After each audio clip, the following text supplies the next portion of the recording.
Veuillez s'il vous plaît dire le numéro de votre équipe à la caméra. C3. Vous avez 15 minutes pour la présentation. Je vous montrerai le temps restant à l'aide d'un carton aux 7, 4 et 2 minutes, ainsi qu'aux 30 secondes restantes. Je ferai un décompte des 5 dernières secondes avec mes doigts et j'afficherai un carton indiquant la fin de la présentation. Une période de questions d'une durée de 5 minutes chronométrée suivra. Après les 5 minutes, j'annoncerai la fin de celle-ci.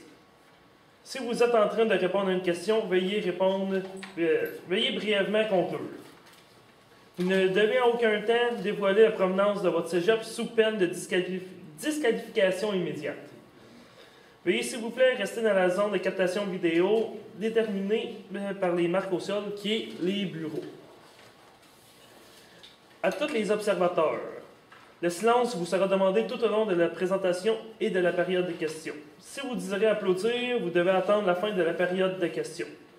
Vous ne devez aucun temps dévoiler la provenance de l'équipe qui présente. Aucune entrée ni sortie de la salle n'est permise durant la présentation ou la période de questions. Veuillez éteindre la sonnerie de vos téléphones. J'inviterai maintenant les juges à se présenter et vous pourrez par la suite débuter la présentation. Bonjour monsieur, Francis Grenier, Desjardins Entreprises, Mauricie, en fait, je suis directeur de compte. Bonjour, Samuel Saint-Durand, je suis directeur des études de cycle supérieur en sciences comptables et corps et professeur en sciences comptables à l'UQAR Campus. Bonjour, Marie-Claude Lapointe, c'est moi qui ai rédigé le cas.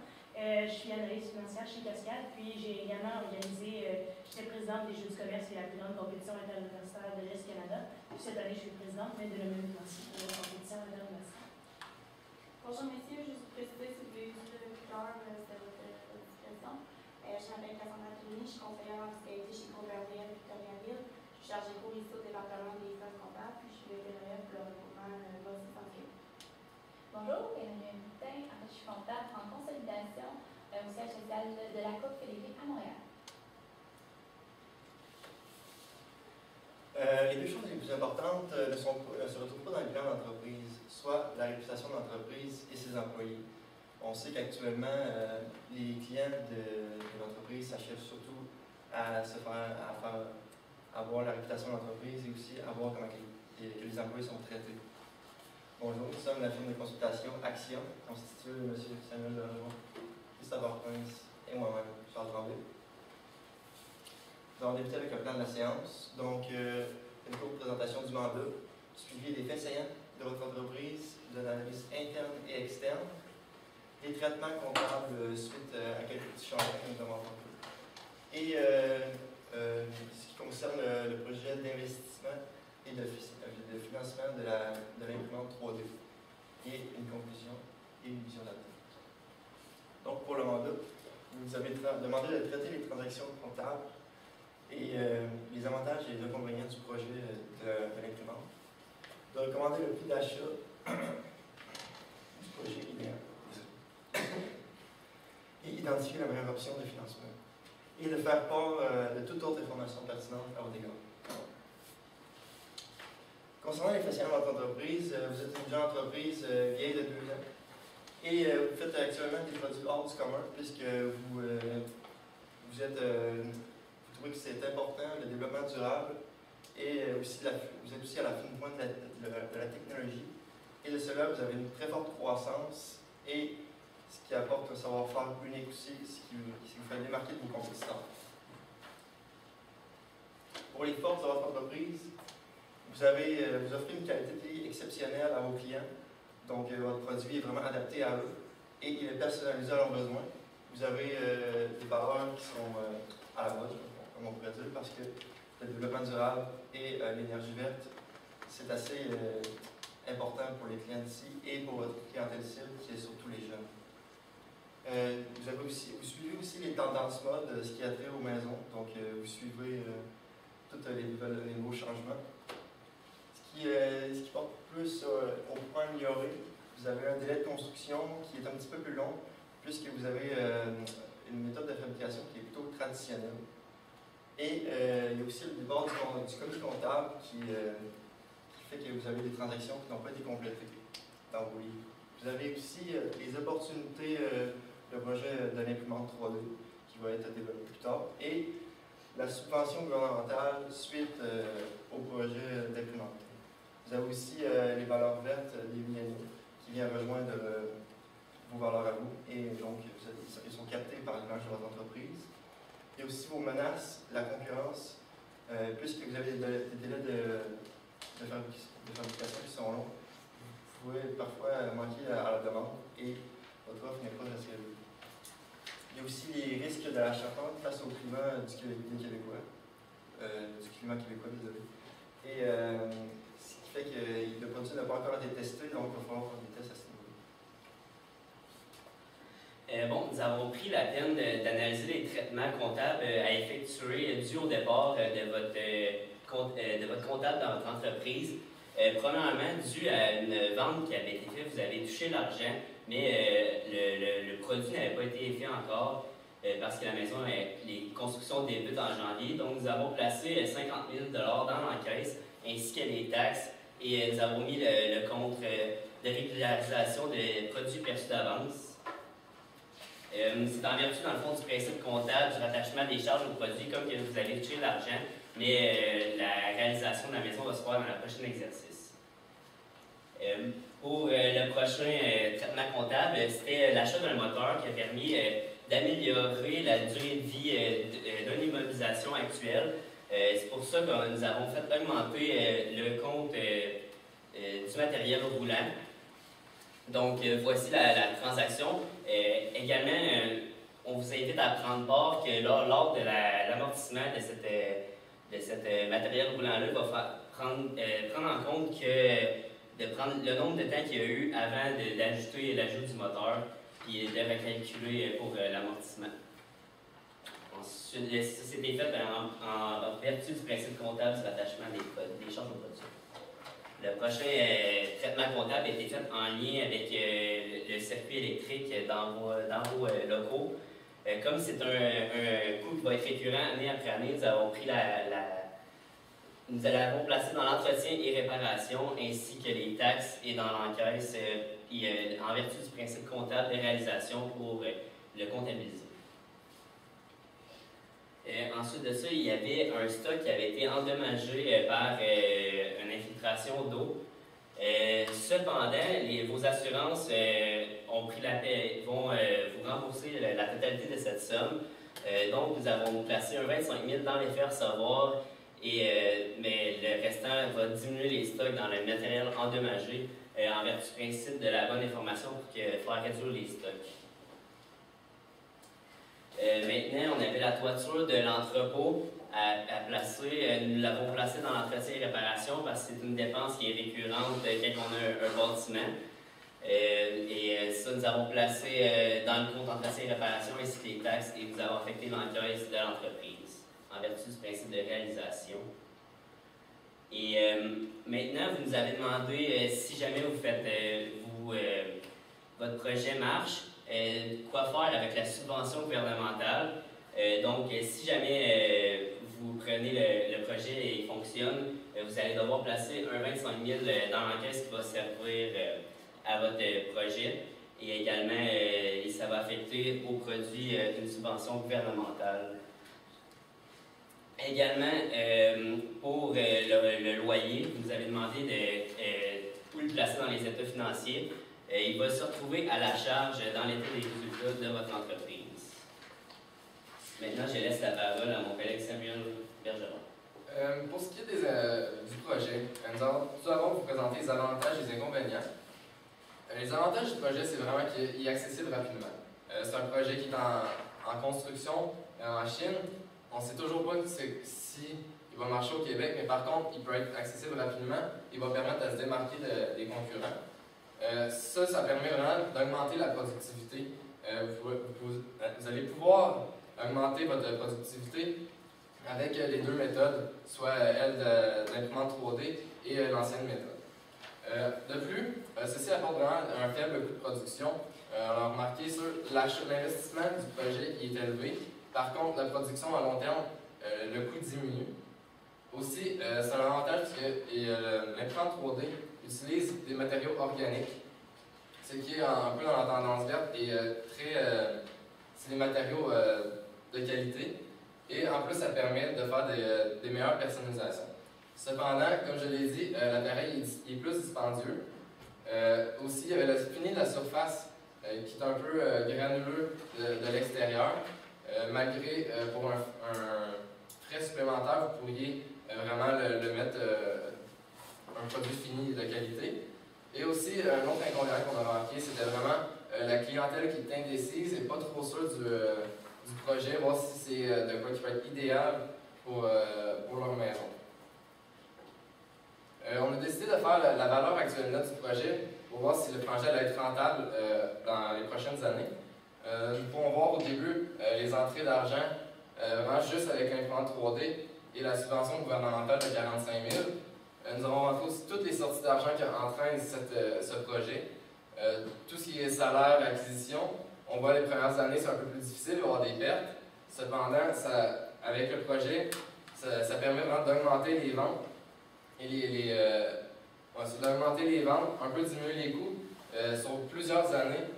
Ce qui augmente la valeur actuelle nette du projet, qu'après 10 ans, nous avons identifié à 9 400 000 tout au plus. Ça, c'est avec le taux de rendement exigé de 10 Ceci est les années suivantes, les années 5 à 10, on peut voir qu'il y a une continuité. Le projet est de plus en plus rentable. Et ça, dans le fond, il faut vraiment, malgré les coûts qu'emmène ce projet-là, il faut voir qu'il est vraiment rentable année après année. Pour ce qui est de la recommandation du prix d'achat, comme vous avez dit dans le cas, il est important de négocier le prix d'achat vu que c'est un produit qui n'a pas été nécessairement qui n'a pas été apporté ici au Canada.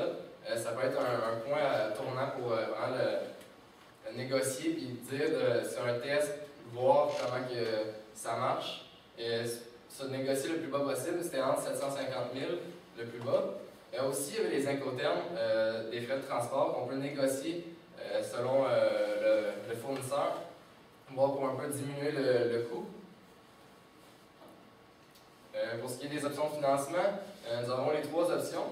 La première option, c'est l'autofinancement. Celle-ci est de 400 000 sur 10 ans avec un intérêt de 8 annuel. Cependant, il y a une perte du rendement du capital et il faut mettre des biens en garantie, des biens personnels de la propriétaire. L'option numéro 2, c'était M. Caron. Un investissement de 900 000, il y avait 3 options d'investissement. Tout d'abord, c'était 8 de redevance ainsi que 2 de royauté de votre entreprise. La deuxième était 10 d'actions ordinaires. Et la troisième, sur 10 ans, un versement annuel de 20 La dernière option était la banque repousse tes limites. C'était un montant faible, cependant, à cause des risques élevés du projet qui n'était peut-être pas idéal pour le Québec. Par contre, il y avait un intérêt faible de 5 seulement. Nous avons choisi l'option 1.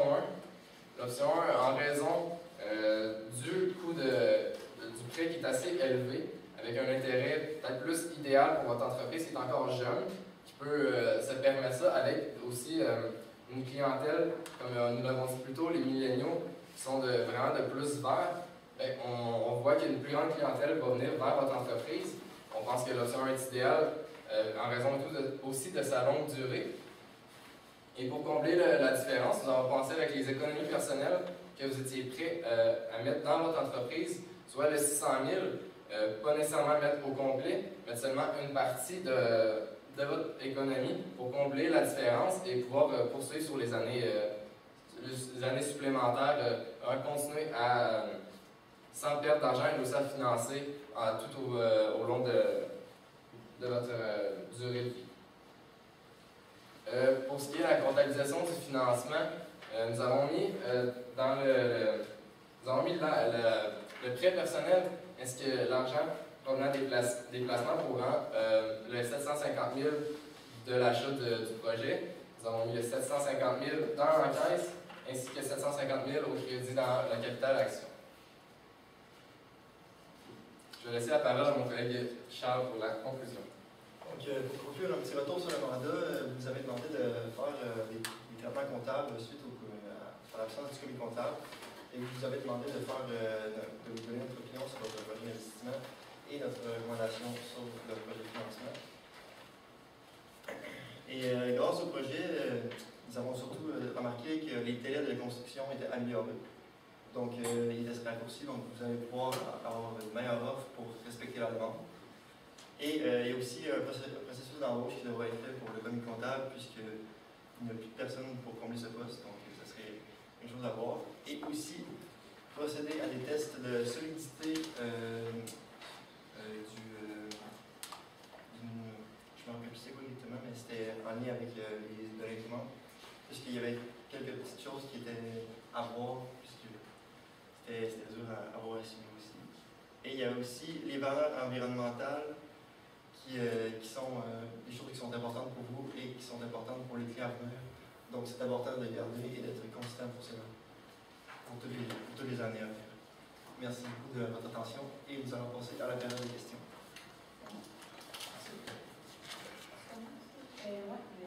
Premièrement, merci pour votre présentation.